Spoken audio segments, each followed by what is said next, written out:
Good evening, visitors, and welcome to the Australian War Memorial's last post ceremony.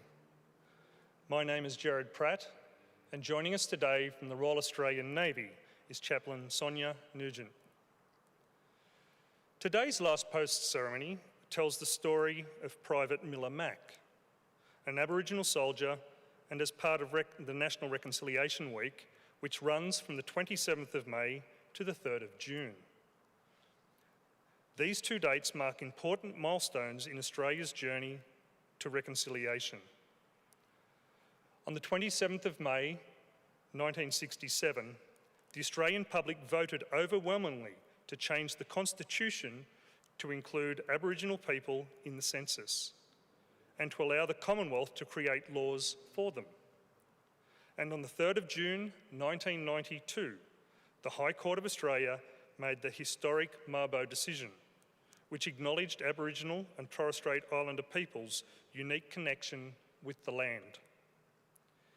In commemorating Private Miller Mack, we recognise those Aboriginal and Torres Strait Islander servicemen and servicewomen who played their part in walking the path to reconciliation.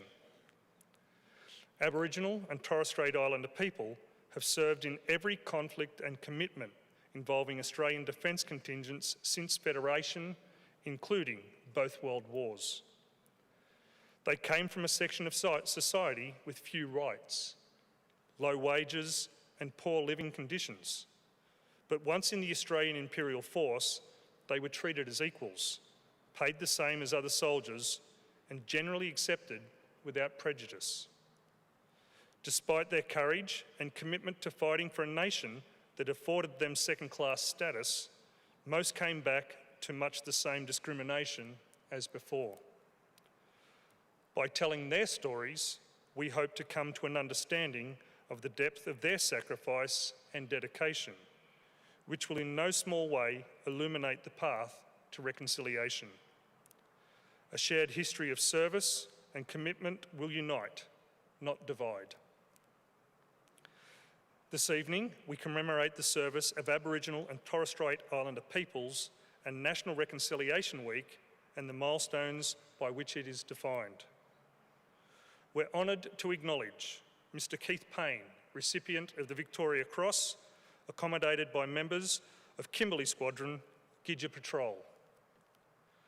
We warmly welcome the international delegation hosted by Visit Canberra. And as always, we welcome the veterans who have served, those who are still serving, and the families that love and support them. The live stream of this ceremony is made possible by the Returned and Services League of Australia and the RSL and Services Clubs Association. We welcome members who are watching the broadcast of this ceremony across Australia. During this evening's ceremony, wreaths will be laid at the base of the pool of reflection by visitors to the memorial. Ladies and gentlemen, if able, please stand and join in singing the national anthem.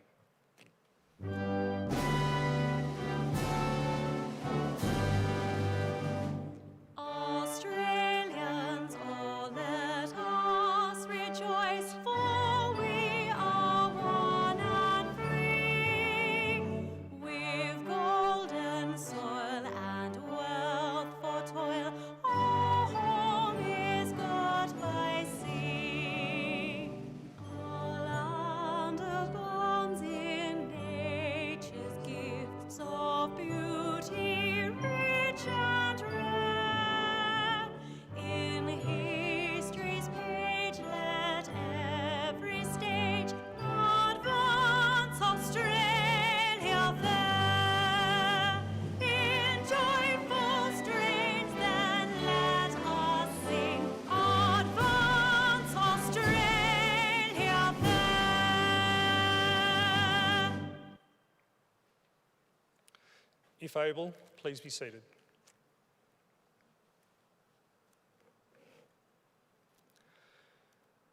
The Australian War Memorial was the vision of Charles Bean, Australia's First World War official historian. Bean landed with the Australian troops on Gallipoli and stayed with them at the front through until the end of the war. The idea of this national memorial and museum came to him at Pozières France, in the depths of the bloody fighting of 1916. Bean's idea was that this would be a place where families and friends could mourn loved ones buried in faraway places. It would also be a place that could help all Australians understand what these men and women had endured and what they had done for us. Bean's vision, to which we remain true, is best expressed as inscribed in the entrance to the memorial's galleries. Here is their spirit, in the heart of the land they loved, and here we guard the record which they themselves made. Tonight, we will read the story behind just one of those on the Roll of Honour, which lists the names of more than 103,000 men and women who have given their lives for us in war and on operations for more than a century. But first, we present a lament, Flowers of the Forest. Wreaths or floral tributes will now be laid at the base of the pool of reflection.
Today we remember and pay tribute to Private Miller Mack.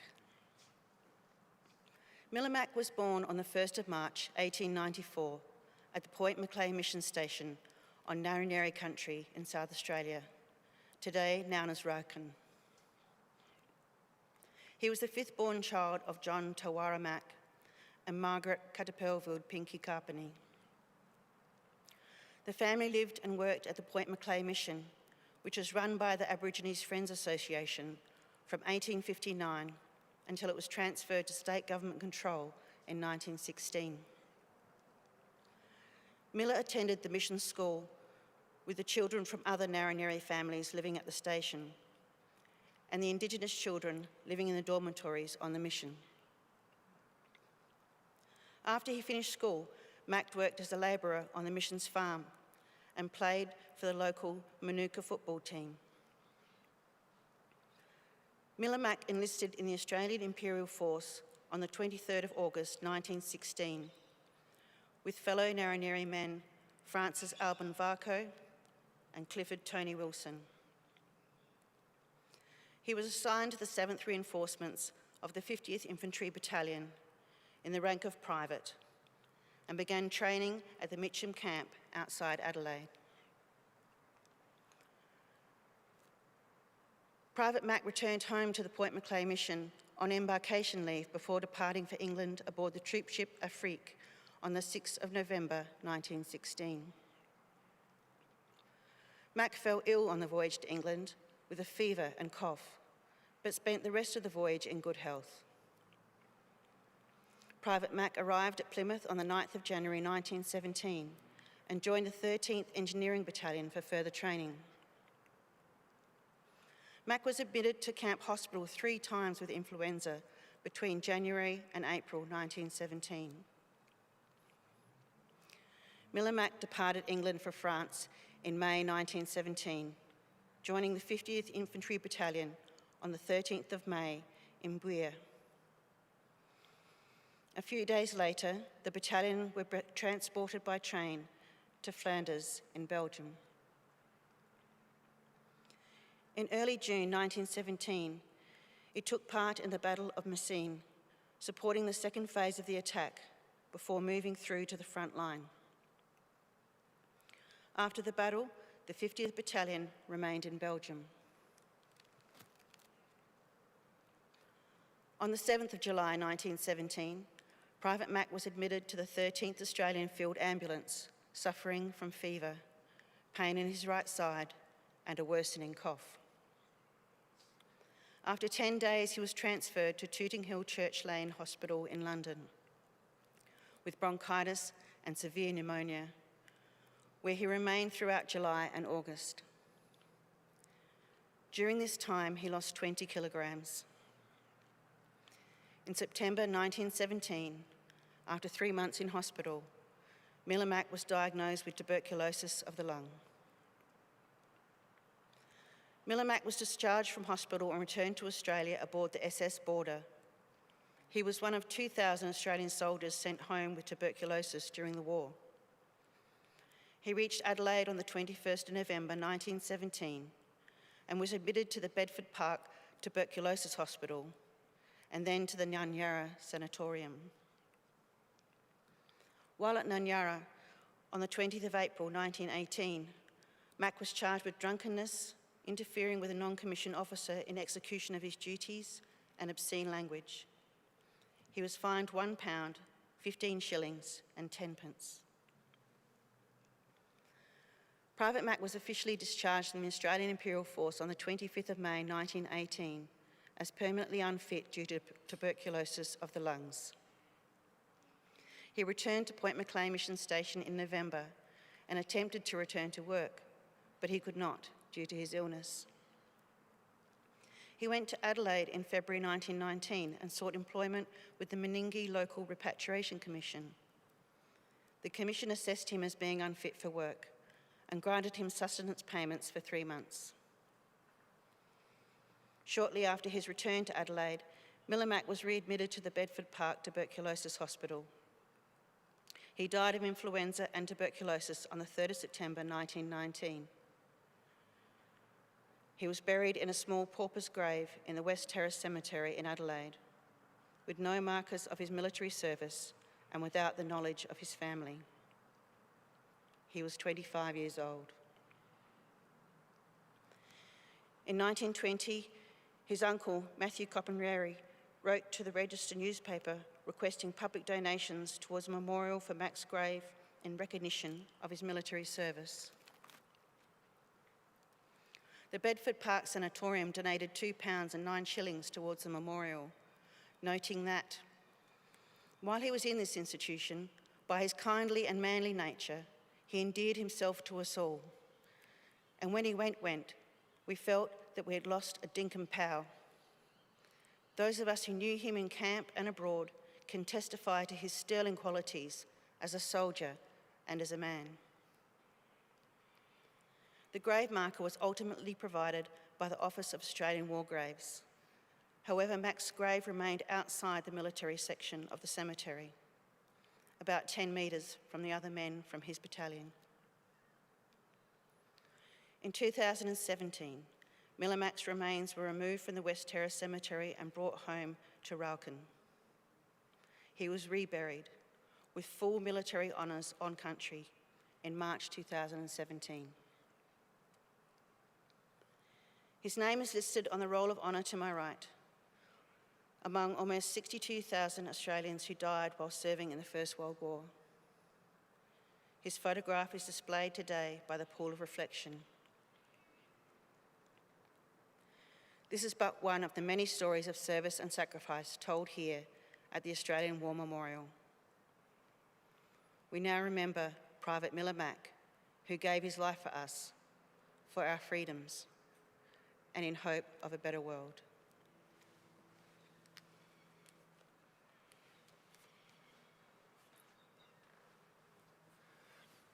If able, please stand for the reading of the ode and the sounding of the last post.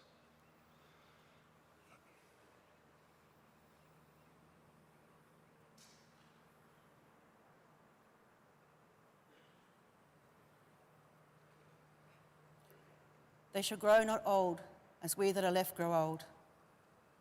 Age shall not weary them, nor the years condemn. At the going down of the sun, and in the morning, we will remember them. We will remember them.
Lest we forget. Lest we forget.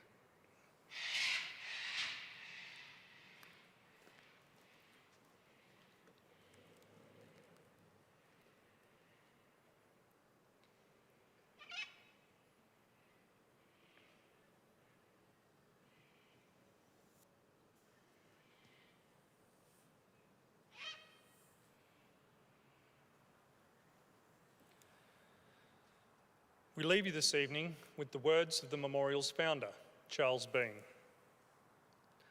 Many a man lying out there at Pozières or in the low scrub on Gallipoli has thought, with his poor tired senses barely working through the fever of his brain, has thought in his last moments, well, it's over. But in Australia, they will be proud of this. Ladies and gentlemen, girls and boys, that concludes the last post ceremony. On behalf of the Director, staff and volunteers, thank you for visiting the Australian War Memorial today and for your continued support during the Memorial's development project.